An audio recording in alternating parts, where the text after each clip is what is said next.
नर्मदा तट के पास साधना की अद्भुत तस्वीर सामने आई है जिसमें एक साधु जमीन में अंदर ठंड के मौसम में साधना कर रहे हैं।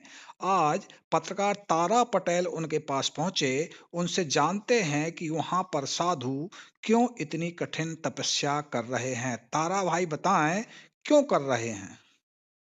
यह नरसिंहपुर के निवासी महाराज नीरज दीक्षित जी हैं, जिन्होंने यह गड्ढा खोदकर मां नर्मदा के सामने अपनी आसन लगाए हुए बैठे हैं और तपस्या कर रहे हैं।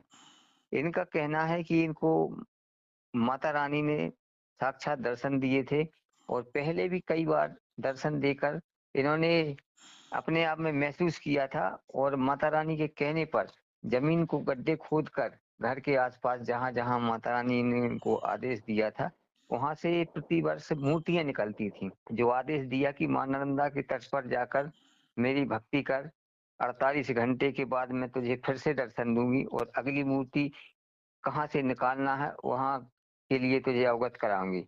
इसी उद्देश्य के साथ यह नीरज जी मां नर्मदा के तट पर गड्ढा खोदकर साधना में लीन है। चारों तरफ से बढ़िया धुआं जल रहा है। पंडित जी बैठे हैं, आसपास उनके पूरे परिजन उनका सहयोग कर रहे हैं और खुले आसमान के नीचे उनकी यह पूजन अर्चन चल रहा है। तारा भाई वहां लोग देखने वाले लोग भी आ रहे होंगे। उनका मुख्य रूप से क्या चाह क्या रहे हैं कि इससे क्या प्राप्त करना चाह रहे हो।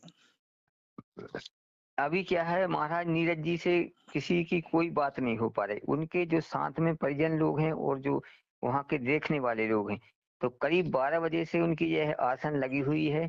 तो जैसे वो बैठे हैं उसके बाद से गांव वाले आते तो हैं देखने को, पर उनको कुछ ऐसी ज्यादा जानकारी नहीं मिल पाती, तो वो सब देख के दर्शन करके चले जाते हैं कि पता नहीं ये क्या हो चल रहा है। जब वो तो ये तीसरा आस्था बोला की था, ये आस्था की भक्ति है। और कहीं ना कहीं इतनी ठंड में कहीं ना कहीं उनको नुकसान की संभावना बनी हुई है, क्योंकि इतनी ठंड है और खुले आसमान में यह साधना की जा रही है। तो तारा भाई वहां पे कोई प्रबंध किए गए हैं उनको ठंड से बचने के लिए। ठंड से बचने के लिए धुआं भर जल रहे हैं उनके चारों तरफ। लकड़ी आग जल रही है, बाकी वो खुले आसमान के नीचे बैठे हैं। एक सर पर सिर्फ एक चुनरी, माता रानी की लाल कलर की चुनरी ओढ़े हुए हैं और इसके अलावा उनके आसपास कुछ नहीं है। सिर्फ चारों तरफ आग जल रही है और और इस प्रकार का जो साधना की जा रही है, क्या उद्देश्य है, क्या कारण है, और इतनी कठिन साधना तपस्या के पीछे क्या